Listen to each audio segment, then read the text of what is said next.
Welcome back, adventurer. I'm sure you're wondering where you are and who you're talking to, since last time I did not introduce myself, nor give away our location. So, let me do that right now.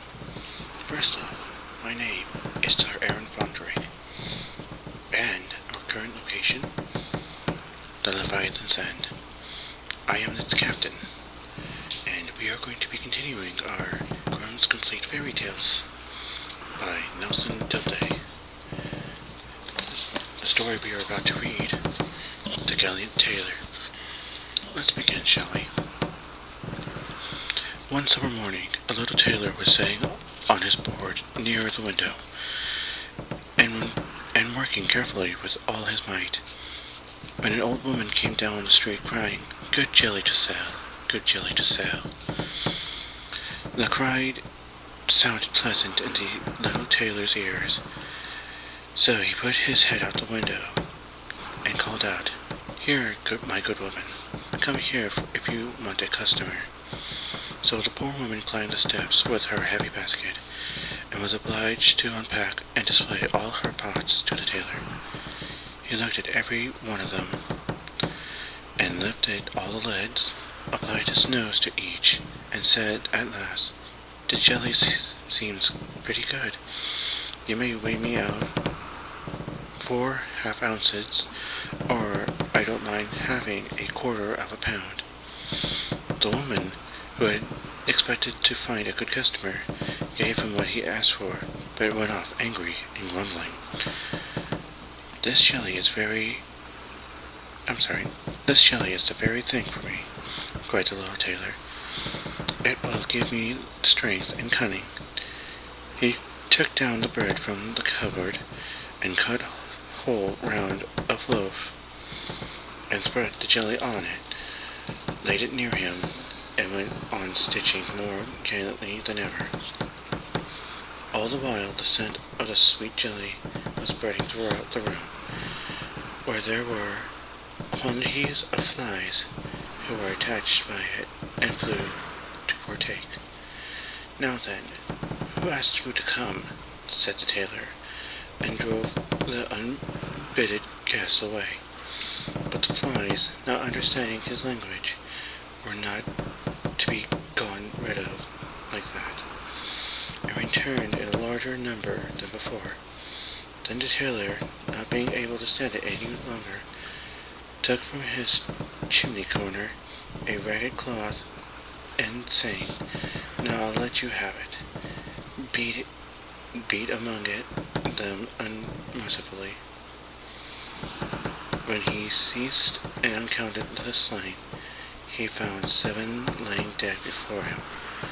This is indeed somewhat," he said, wondering at his own gallantry. "The whole town shall know this." So he hastened to cut out a belt, and stitched it, and put it on it in large catapults, 7 at the blow. "The town, did I say?" the little tailor. "The whole world shall know it," and his heart quivered with joy, like a lamb's tail. The tailor fastened the belt around him, and began to think of going out into the world, for his workshop seemed too small for his workshop.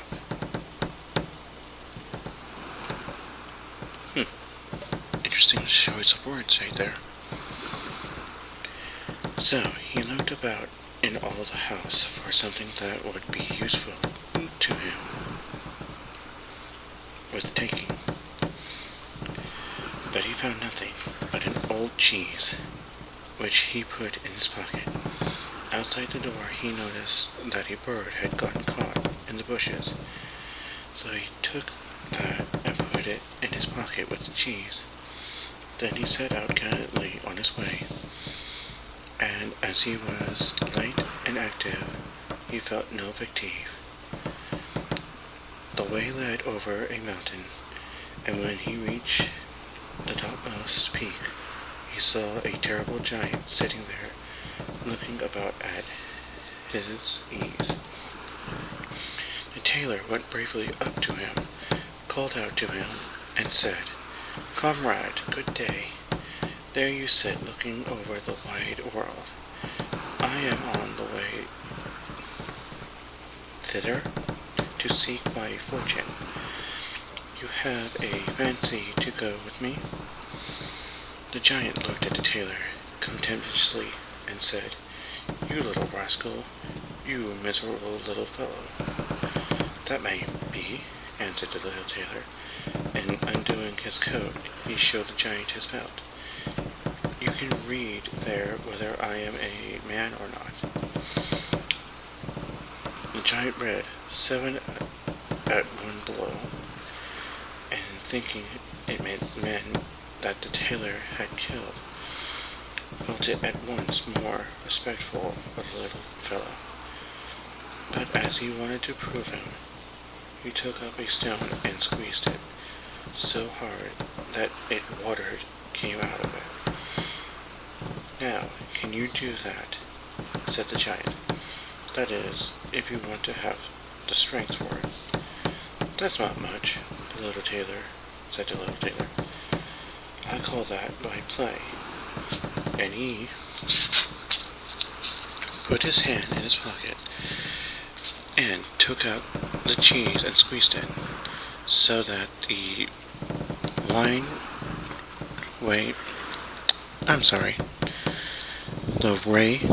ran out of it. "Well, what do you think of that?" The giant did not know what to say to it, for he could not have believed it of the little man. Then the giant took up a stone and threw it so high that it was nearly out of sight. "Now, little fellow, suppose you do that." "Well thrown," said the tailor, but the stone fell back to earth again. "I will throw you one that will never come back." So he felt in his pocket and took out the bird and threw it into the air. And the bird, when it found itself at liberty, took wing, flew off, and returned no more. "What do you think of that, comrade?" asked the tailor. "There is no doubt that you can throw," the giant said, "but we will see if you can carry."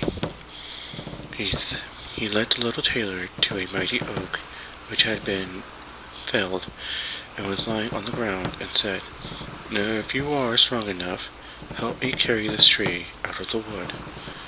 "Willingly," answered the little man. You take the trunk on your shoulders. I will take the branches with all their foliage. That is much of the most difficult." So the giant took the trunk on his shoulders, and the tailor seated himself on a branch, and the giant, who could not see what he was doing, had the whole tree to carry, and the little man on it as well. And the little man was very cheerful and merry.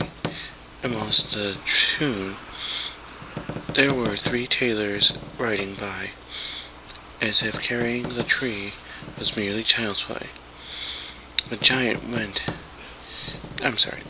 when he had struggled on under his heavy load a part of the way, was tired out, and cried, "Look here, I must let go of the tree." The tailor jumped off quickly, and taking hold of the tree with both arms, as if he was carrying it, said to the giant, You see you can't carry the tree through, though you are such a big fellow." They went on together a little further, and presently they came to a cherry tree. And the giant took hold of the topmost branches where the ripest fruit hang, and pulled them downwards, and gave them to the tailor to hold, bidding him eat. But the little tailor was much too weak to hold the tree, and as the giant let go, The tree sprang back, and the tailor was caught up in the air. And when he dropped down again without any damage, the giant said to him, "How is this? You haven't the strength enough to hold such a weak sprig as that?" "It is not that strong that is lacking," said the little tailor. "How should it be to one who has slain 7 at one blow? I had jumped over the tree because the hunters are shooting down there in the bushes. You jump it too if you can." The giant made the attempt, and not being able to fell the tree, he remained hanging in the branches, so that once more the little tailor got the better of him, and then said to the giant, "As you are such a gallant fellow, suppose you came to our den, and stay the night." The tailor was quite willing, and he followed him. When they reached the den, there sat some other giants by the fire, and each had a roast sheep in his hand, and was eating it. The little tailor looked around and thought, "There is much more elbow room here than in my workshop." The giant showed him to a bed, and told him he had better lie down upon it and go to sleep. The bed, however, was too big for the tailor, so he had not stayed in it, but crept into a corner to sleep. As soon as it was midnight, the giant got up, took a great staff of iron, and beat the bed through with one stroke, and suppose he had made an end of that grasshopper of a tailor. Very early in the morning, the giants went out into the woods and forgot all about the little tailor.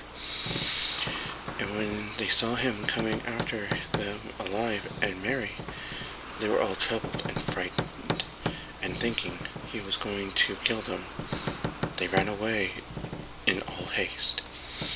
So the little tailor marched on, always following his nose, and after he had gone a great way, he entered the courtyard belonging to the king's palace.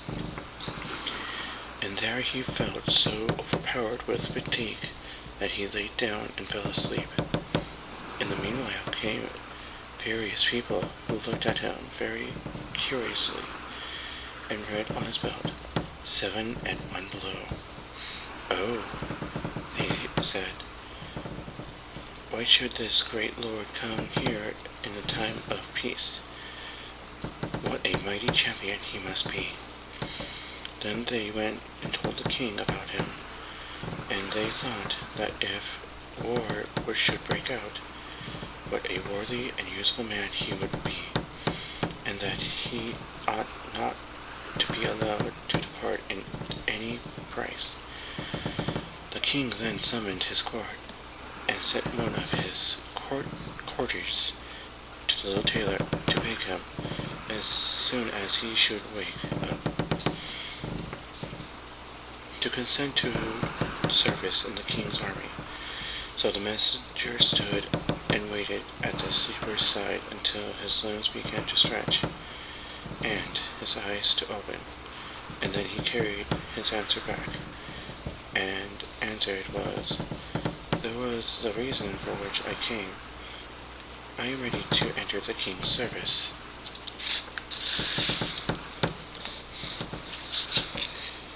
So he was received into it very honorably, and a separate dwelling set apart for him. But the rest of the soldiers were very much set against the little tailor, and they wished him 1,000 miles away. "What shall be done about it?" they said amongst themselves. "If we pick a quarrel and fight with him, then 7 of us would fall at each blow. That will be no good to us." So they came to a resolution, and went all together to the king to asked for their discharge. "We never intended," they said, "to serve with a man who kills 7 at one blow." The king felt sorry to lose all his faithful servants because of one man, and he wished that he had never seen him, and would willingly get rid of him if he might. But he did not dare dismiss the little tailor, for fear he should kill all the king's people and place himself upon the throne.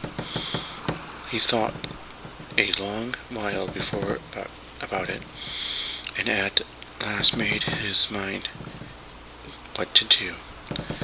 He sent for the little tailor and told him that he was so great a warrior he had potential to make him. He told him that in the wood, in his dominance dwelling 2 giants, who did great damage by robbery, murder, and fire, and that no man durst go near them for fear of his life. But that if the little tailor should overcome and slay both of these giants, the king would give him his only daughter in marriage, and have his kingdom as dowry, and that 100 horsemen should go with him to give him his assistance. That would be something for a man like me, thought the little tailor. A beautiful princess and half a kingdom are not to be had every day. He said to the kingdom, "Oh yes, I can soon overcome these giants, and yet I have no need of 100 horsemen who can kill 7 at one blow, who has no need to be afraid of 2. So the little tailor set out, and the 100 horsemen followed him. When he came to the boulder of the woods, he said to his escorts, "Stay here while I go attack the giants." Then he sprang into the woods and looked about him right and left. After a while he caught sight of the 2 giants. They were laying down under a tree, asleep, and snoring so that all the branches shook. The little tailor, all alive, filled both his pockets with stones, and climbed on top of the tree, and made his way over an overhang,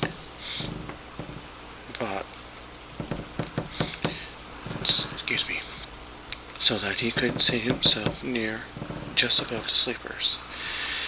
And from there he let out one stone after another fall on the chest of one of the giants.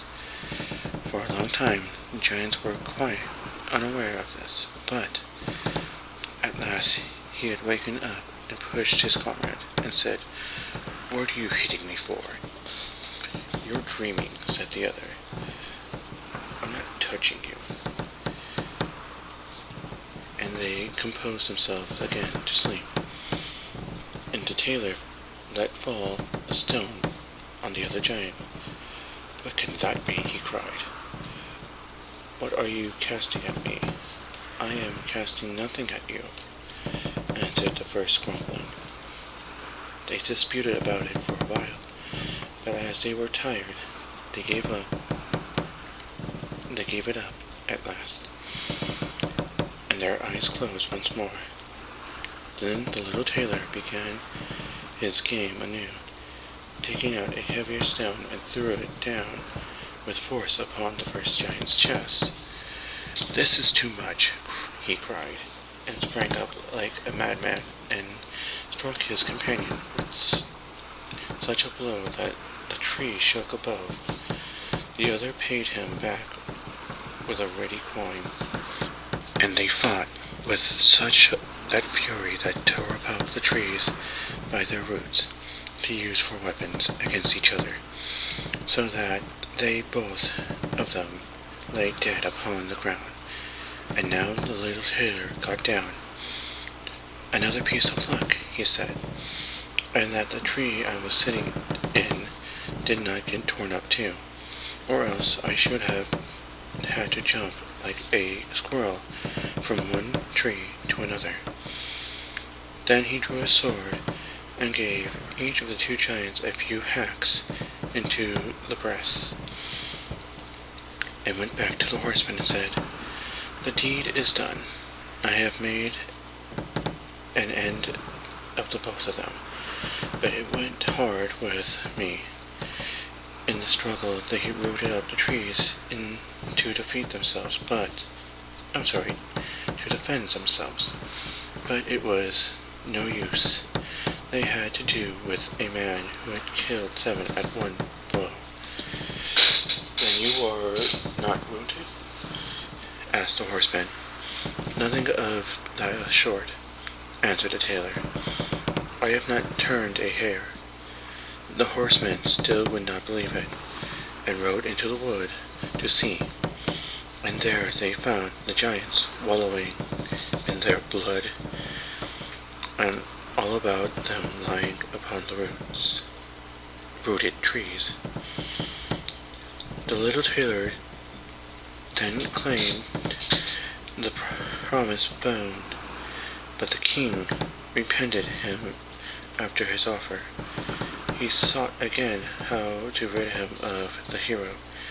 "Before you can propose my daughter and half of my kingdom," he said to the tailor, "you must perform another heroic act. In the wood lives a unicorn who does a great damage. You must secure him. A unicorn does not strike more terror into me than 2 giants. 7 at one blow. That is my way," was the tailor's answer. So, taking a rope and an axe with him, he went into the woods and told those who were ordered to attend him to wait outside. He had not far to seek. The unicorn soon came out and sprang at him, as if he would make an end of him without delay. "Softly, softly," he said. "More haste, more speed," and remained standing until the animal came quite near, Then he slipped quietly behind a tree. The unicorn ran with all his might against the tree, and struck his horn so deep into the trunk that he could not get out again, and was so taken. "Now I have you," said the little tailor, coming out from behind the tree, and putting the rope around the unicorn's neck, he took an axe, set free the horn, and when all his party were assembled, he led forth the animal and brought it to the king. The king did not yet wish to give him the promised reward, and set him a 3rd task to do before the wedding could take place. The tailor was to secure a wild boar, which had done a great deal of damage in the wood. The huntsmen were to accompany him. "All right," the tailor said, "that's child's play." But he did not take the huntsmen into the wood, and they were all the better pleased, for the wild boar had many a time before received them in such a way that they had no fancy to disturb him.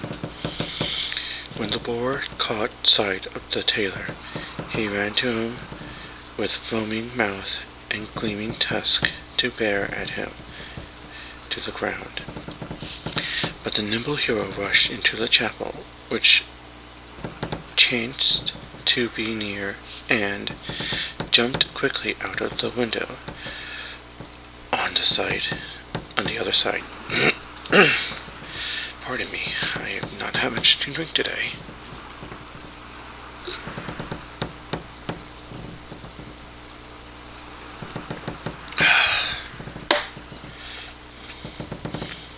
The boar ran after him, and when he got inside the door and shut it after him, and there he was imprisoned, for the creature was too big and unwieldy to jump out of the window too. Then the little tailor called the huntsman that they might see the prisoner with their own eyes. And then he betook himself to the king, who now, whether like it was it or not, was obliged to fulfill his promise, and gave him his daughter and half his kingdom. But if he had known that the great warrior was only a little tailor, he would have taken it all still more to heart. So the wedding was celebrated with the great splendor and little joy, and the tailor made into a king. One night the young queen heard her husband talking in his sleep, saying, "Now, boy, make me that waistcoat and pouch me those breeches, or I will lay my yard measure about your shoulders." And so she perceived of what low birth her husband was. She went to her father the next morning and told him all, and begged him to set her free from the man, who was nothing better than a tailor. The king bade her to comfort, saying, "Tonight leave your bedroom door open. My guard shall stand outside, and when he is asleep, they shall come in and bind him and carry him off to a ship, and shall be sent to the other side of the world." So the wife felt consoled by the king's water-beard, who had been listening all the while, went to the little tailor and disclosed to him the whole plan. "I shall put a stop to this," he said. At night he lay down as usual in bed, and when his wife thought that he was asleep, she got up, opened the door, and laid down again. The little tailor, who only made believe that he was asleep, began to murmur painfully, "Now, boy, make sure that waistcoat and pouch me those branches, or I shall lay my yard measure about your shoulders. I have slain 7 in one blow, 2 giants, and caught a unicorn, and taken a wild boar, and I shall be afraid of those who are standing outside my room door." And when they heard the tailor saying this, a great fear seized them. They fled away as if they had been wild hares, and none of them would venture to attack him. And so the little tailor remained a king all his life. I hope you found this story entertaining. If you'd like to hear more, please leave a comment down below. If you have your own story you wish to tell, please also leave that down below so that I may tell it throughout the whole story. Thank you, and have a good evening.